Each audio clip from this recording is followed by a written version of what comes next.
Welcome to Going Antiviral, the podcast for the IAS-USA, a professional continuing medical education organization focused on HIV and other viral diseases. I'm Dr. Michael Saag, professor of medicine and infectious diseases at the University of Alabama at Birmingham and volunteer member of the IAS-USA Board of Directors. Welcome to the Going Antiviral podcast. Today, December 5th, 2024, we are speaking with Dr. David Freedman, professor of infectious diseases at the University of Alabama at Birmingham. Dr. Freedman's research focuses on tropical medicine, including the development of surveillance networks to characterize infectious disease morbidity in travelers and migrants. He founded the UAB Travelers Clinic in 1989 and is editor of the Textbook of Travel Medicine, now in its third edition. Today, Dr. Freedman joins us to provide an overview of travel medicine, vaccines, outbreaks, and more. David, welcome to the podcast. Pleasure to be with you, Mike, today.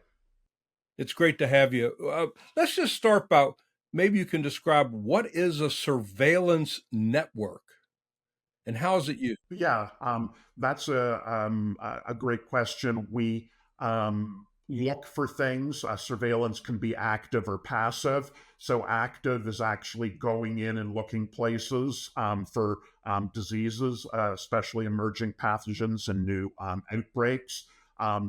Passive is just dealing with things that sort of come to your attention through normal channels. The network that I have been involved in over the years, called GeoSentinel, involved about 55 up to 75 at different times tropical disease clinics on all continents around the world.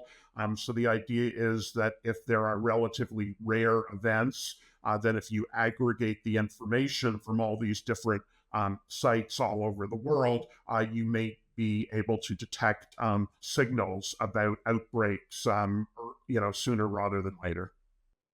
Yeah, so I remember being in your office and you had that basically television screen with a map of the world and little things popping up here and there, and that's the network, right? That's right. Those are events from the network. Yeah. So I remember vividly you gave an ID grand rounds at UAB on around January 3rd, 2020. And you went through your usual presentation. At the end, you said, keep your eye on Wuhan. There's something happening here, sort of like Buffalo Springfield, but it isn't exactly clear. And boom, here comes COVID. So what are you seeing popping up on your network these days? I think the things that are mainly of concern now are a new mpox outbreak with a new kind of mpox in the eastern part of Africa, especially the Democratic Republic of Congo. H5N1 started as a U.S. domestic issue, so not really tropical, but it's becoming more of a concern as it spreads through the rest of the world. Fortunately, not so much in humans, but we still need to be concerned about a possible mutation. There was an outbreak of Marburg, which is like Ebola, if you want to talk about that after, in Rwanda, which now appears to be over. But we're always on the lookout for Ebola in Africa. It caused quite a stir a few years ago, about a decade ago, in West Africa. And sporadic outbreaks, which may get out of hand, are cropping up. Great. Let's dig into each one of those. So you started by mentioning mpox. We've known about that, especially in the gay community in the United States. It was a different clade back then. This is a newer clade. Can you go into some detail on that? Yes. So right now we're concerned about clade 1 virus, specifically clade 1b virus. And that is a new form that has just emerged in the Democratic Republic of Congo. And it's not really escaped from there widely and internationally. It has crossed the border into about 8 neighboring countries. It primarily affects young children, unlike what we saw a couple of years ago in the sexually transmitted form, which is actually clade 2B, and we don't know all the implications yet in terms of how well the vaccine works against this particular clade 1B, or even how well antiviral drugs that we had some experience with, like TPOX, during the sexually transmitted outbreak. However, the good news is it doesn't seem to be getting into international travelers. There have only been a handful of exported cases. In fact, only one has made it to the U.S. so far, and a few to Europe. So that's definitely worth keeping our eyes on. Vaccination. CDC has been very cautious about recommending vaccination, and still only recommends it for travelers who are going to have high-risk sexual activity when traveling to infected countries, and not particularly for healthcare or relief workers that are going there who are not going to have risk factors. But interestingly, most other countries are recommending it for any healthcare worker traveling to an affected area. Yeah, so we're still seeing a couple sporadic cases of the original clade 2B that was circulating a couple years ago, and I saw a case last week, and they don't seem to be changing too much from before. But the clade 1B that you mentioned in the DRC, Much that's dead, one to keep our eye on. much Pardon deadlier. me? I mean, Much deadlier. Right. much deadlier. I mean, maybe it's because people don't have, any baseline immunity, et cetera. But the mortality rates are, there's been very little mortality with the sexually transmitted forms, and most of that mortality has been in immunocompromised or, out of control HIV, but much higher mortality with this new one. So one of the other entities you mentioned was H5N1. The general public knows that as bird flu. As you said, sporadic cases in the United States, mostly coming from direct contact with animals. Any update there? Any concerns about it mutating and becoming more of a widespread respiratory virus for humans? That is the concern. And I mean, the big fear is that somebody gets simultaneously infected with H5N1 and a human flu, and that there's a recombination event between the two, and the transmissibility genes get mutated into the H5N1. Fortunately, what I can say is that we've known about H5N1 in animals and various species since 1997, and in the past more than 25 years, there have been less than 1,000 human cases reported, and as you said,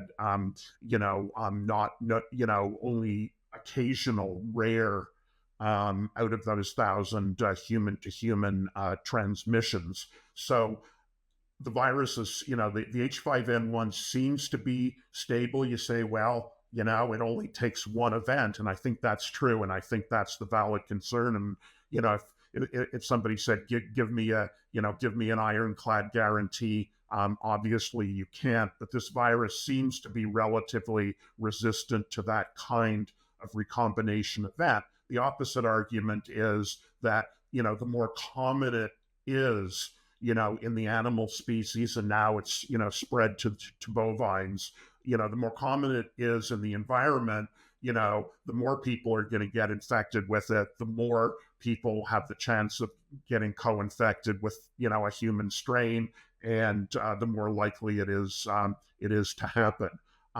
It does seem to be sensitive to oseltamivir, Tamiflu, so that's good news. And there is virus in the stockpile. So during one of the earlier outbreaks about 20 years ago in 2003, 2004, there's actually been an FDA approved H5N1 vaccine that has been in the stockpiles for many years and still seems to be working. Some contracts have been let for new vaccines, and the previous H5N1, as far as we know, should be effective against, the current variation that's circulating. I don't know if you want to ask me about raw milk, but I'll stop there for now. Well, let's move on from flu and go to Marburg. So that's a viral infection seen globally, not so much in the U.S., but give us a bit of a primer on that. So yeah, Marburg is very much like Ebola. It's really Ebola and Marburg are the only two filoviruses that affect humans, and it seems to have the same kind of transmission and life cycle. The reservoir is probably in some kind of fruit bat in Africa. There have not been as many outbreaks of Marburg over the years, but it is definitely as deadly. This last outbreak was contained very quickly. It, in fact, almost all the cases only occurred in one city, in Kigali, in Rwanda. It doesn't seem to have escaped, and it seems to have burned out. I think they did a good job, and the last actual human case was reported in November. But, there's seems to be some reservoir somewhere that briefly got out of control, so it's just something worth keeping an eye on. Unlike Ebola, there's no specific vaccine. I mean, we do have vaccine against some of the strains of Ebola, but that's not the case for Marburg. And no treatment per se. The ribavirin doesn't really work too well, and it's a hemorrhagic fever, correct?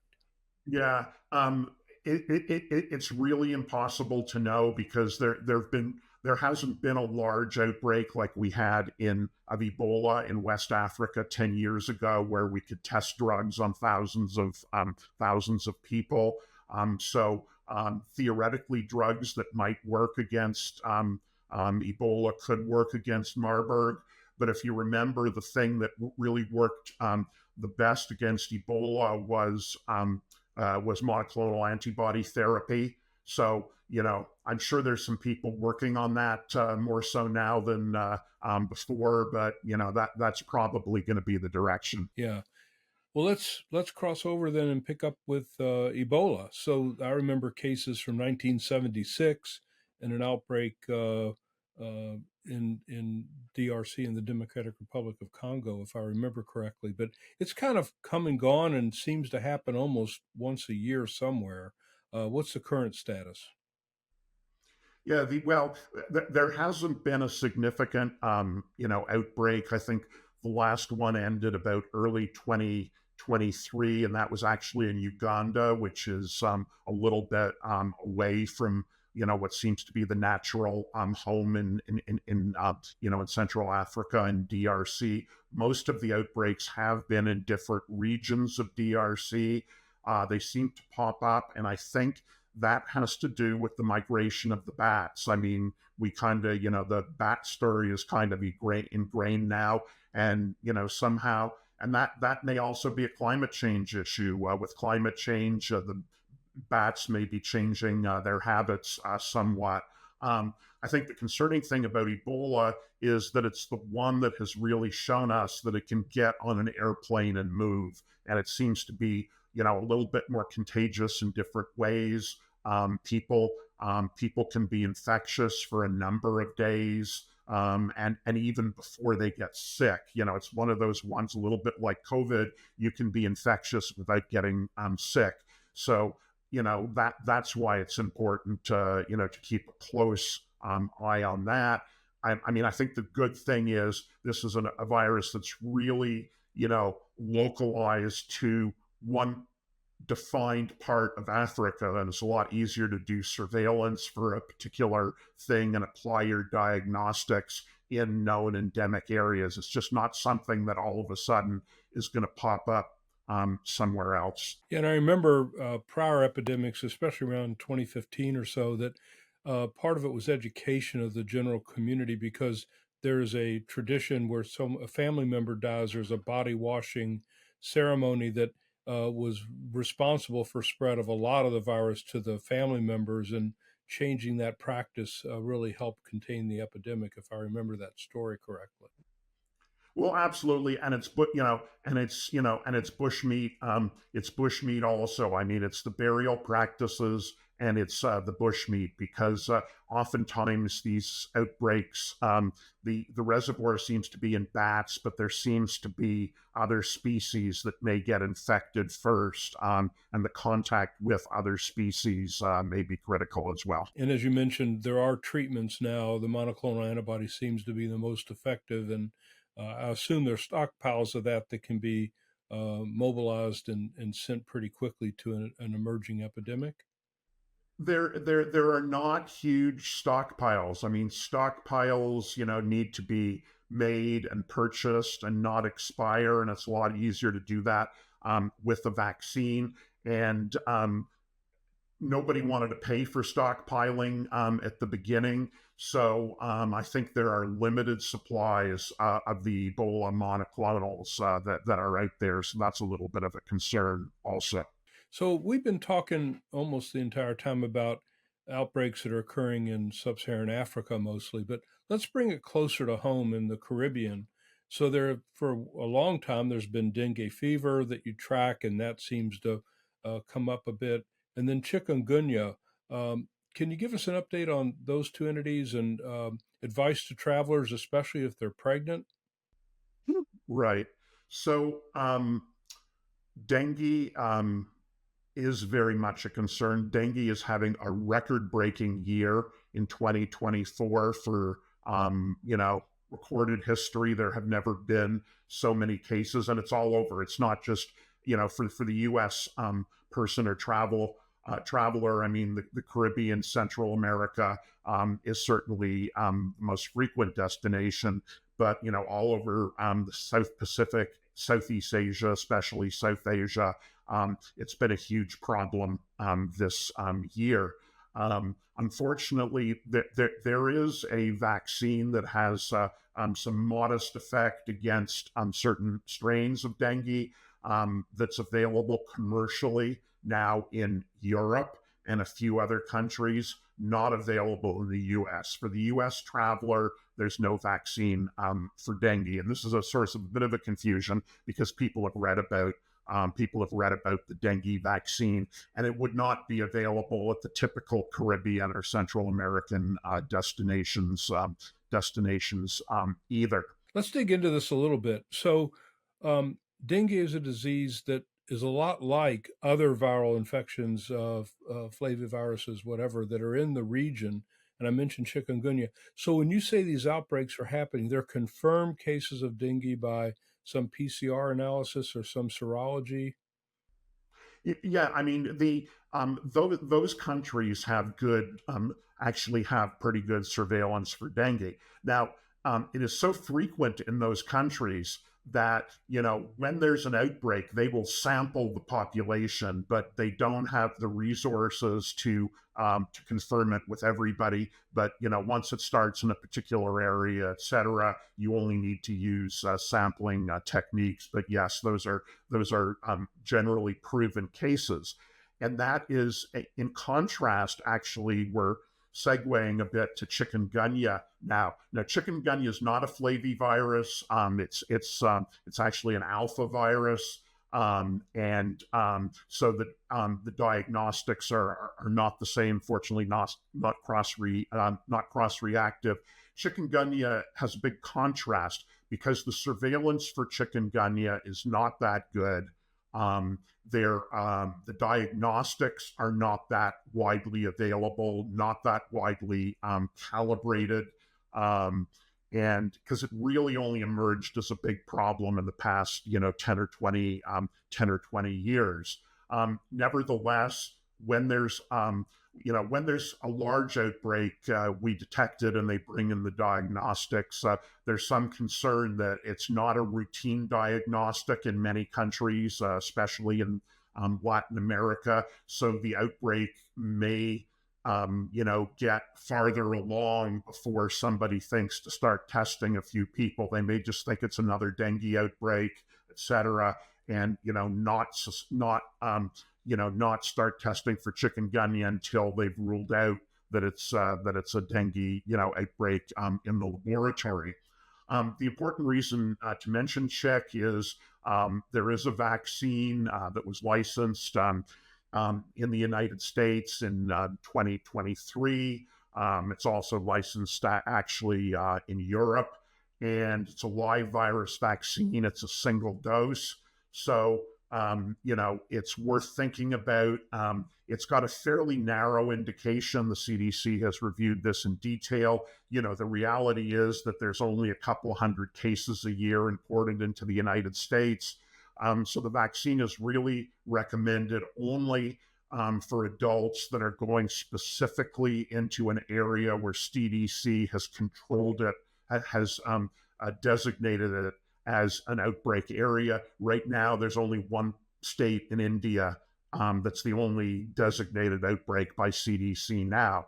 However, high-risk people, especially people over the age of 65, if they're going for an extended period of time, at least a couple of weeks, might consider the vaccine if they're going to any area that has had any evidence of transmission in the past 5 years, because the outbreaks are very sporadic. So that's the kind of story. We didn't mention this with dengue, but dengue you can get more than once if you're infected with a different type. And one of the concerns is that the second episode can be more aggressive or more virulent with somebody. But with chick, once you've had chikungunya, you don't typically get it again. Is that right? That's absolutely correct. There's only one immunologically. There's only one serotype, and there's been very excellent work done now where they've looked in the lab at chick strains from across in culture across the world, and the antibodies from people infected with one strain from one part of the world neutralize all the different strains from all over the world. And in that regard, we didn't mention this, but I want to go back to dengue. If somebody got a dengue vaccine, one of the concerns was that they got actual in vivo infection. They were traveling and they've already been vaccinated. Did that portend them to have more of an aggressive illness, or that didn't pan out? Yes and no. So that is true about that's true about people that have been vaccinated and then get dengue for the first time, because that's like two different viruses. But that was only shown to be true with a old so-called vaccine called Dengvaxia, which, to make a long story short, it for the reason that you mentioned, is now off the market, no longer being made, and was never really available for travelers anyways. The newer generations of dengue vaccine so far have not been shown to have that problem, and they have up to 5 years follow-up with one of those newer vaccines to show that this is not a problem with the new vaccines. So the recommendation for the newer vaccines is that it's discuss it with the traveler, but it's okay to vaccinate somebody that has never been infected with dengue before. And are you recommending that to somebody going to a highly endemic area? It's too long a story for this podcast, because it's only it's only effective against certain strains, and then it's only modestly affected. So it would be recommended for somebody going to an area with very, very high transmission. Got it. So this is why we always recommend people going on extensive travel to visit their local travel doc, right? Because it's hard to keep up with all this. One of the cases I had recently. Oh, I wanted to also mention about the real risk of chick is especially in pregnant women, right? Because the the fetus can get infected and have neurologic problems, right? And that's one of the things. That's correct. Well, you have to be. It's kind of a narrow thing, though, because the woman has to be viremic around the time of delivery is the main, Ah, you know, so is the main thing. It's not the same story as Zika, where any infection during got pregnancy. it. Although the problem with the current vaccine is that it's a live attenuated virus vaccine. So if a woman's already pregnant, she cannot get the vaccine. Got it. But there is a killed vaccine that's coming down the pike, should get FDA approval in the next few months. And that one of the target groups for that vaccine would be to target pregnant women, especially in the middle of an outbreak. Let's divert quickly to Zika. Um, we heard about that a lot 5 or 6 years ago. I haven't heard much about it lately. I suspect it still exists. It was mostly in Brazil, if I remember correctly. And what's the current status of that? Yeah, no.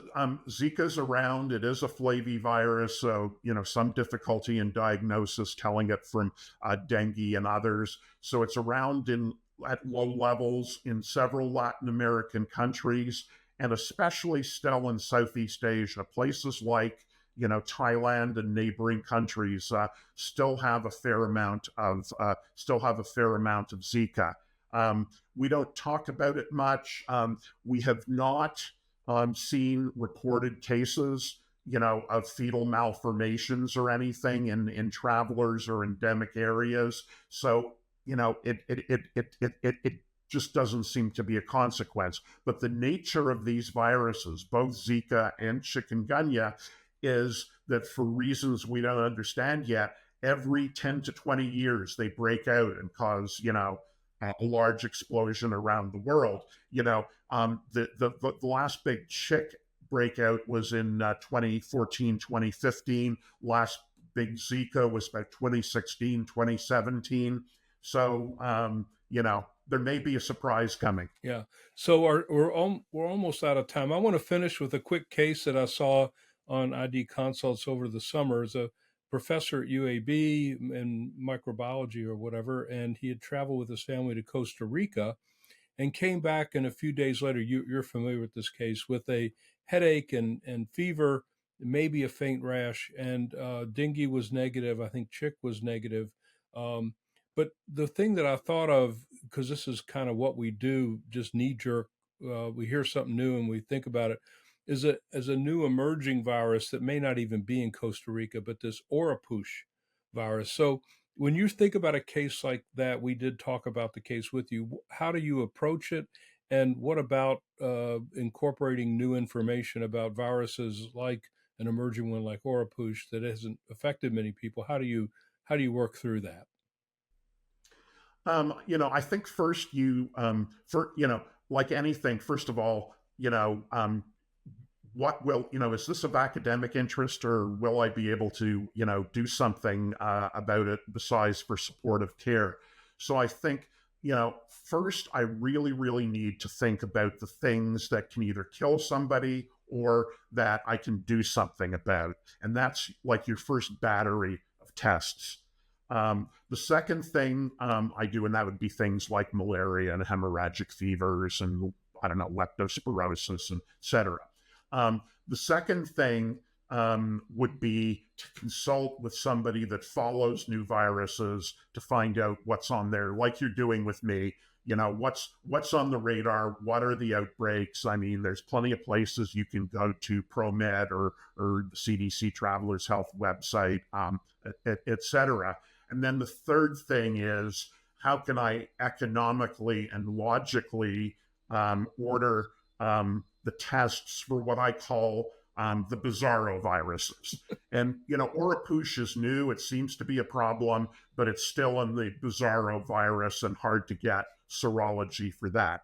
A dengue PCR or a dengue or a chick PCR or serology is relatively easy to get. But remember, you're not going to get the answer maybe dengue PCR, but for serology, it's going to be a week or two, and the patient's going to be better by the time you get the answer. If they're getting worse, that's a little bit of concern, but you're going to have to, guide your, treatment and care according to your clinical feeling anyways, because you're not necessarily going to have the result.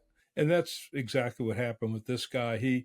He was kind of miserable for 5 or so days, and by the time we had everything ordered and ruled out, as you said, the god awful things that you really got to be on top of, those were ruled out early. And then by the time we thought about ordering more tests, he was well and said, I'm good.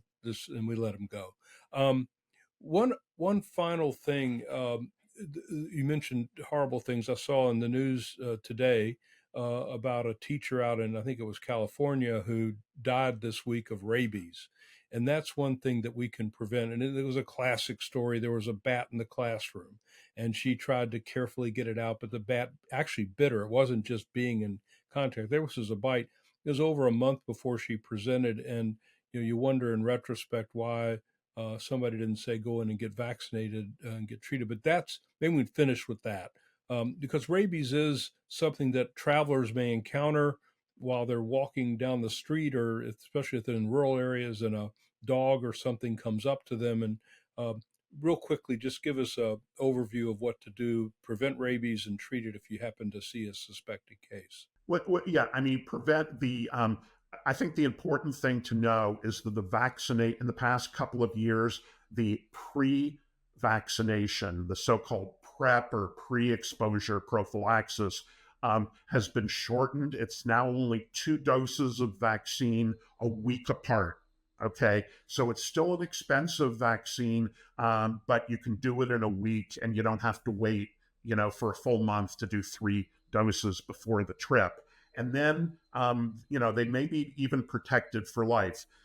The second piece is what happens if somebody's already bitten, and then they need vaccine and rabies immunoglobulin. Not always so easy to get, but no question, in the United States of America, bats are the most frequent source of rabies. Any kind of scratch or any kind of, I would say, known physical contact with a bat, that's a no-brainer. Go to the emergency room. That's something even the emergency room docs, know about. The controversy comes actually with dog and cat bites, etc., because dog rabies is basically been eradicated in the United States. So you don't necessarily need post-exposure prophylaxis after a dog bite, but you do after a bat bite. Yeah, and if you're traveling, though, where rabies hasn't been eradicated, contact with the dog, especially if the dog's aggressive and bites, or if you're at home and a fox happens to wander into your garage during the day and starts biting on the chrome of your car because it has a shiny light from the sun, and they attack you, then that's something to also head to the ER for. David, this has been fantastic. And I think just listening to you, especially with your enthusiasm for studying and following these relatively unusual infections, you can see why this is an attractive area to do both clinical care and research for folks who kind of, lack of a better term, get the bug and want to explore this. And thank you so much for sharing your ideas and your thoughts with us today, and for the really current update on tropical infections and travelers' diseases. Well, great. It's my pleasure, Mike. Thanks again. Thank you for listening to this episode of Going Antiviral. Catch up on earlier episodes wherever you listen to podcasts, and check out the video versions of this episode and others on the IAS-USA YouTube channel. You can find these links in the show notes, or simply go to YouTube and search for IAS-USA, and there they are. Be sure to subscribe, rate, and review Going Antiviral on Apple Podcasts. This podcast is for informational and educational purposes only, and is not intended to serve as medical advice. Opinions expressed in this podcast do not necessarily reflect the opinions of the IAS-USA or its affiliates. If you have a question you'd like answered on the show, you can send it to podcast@iasusa.org to be answered in a future episode.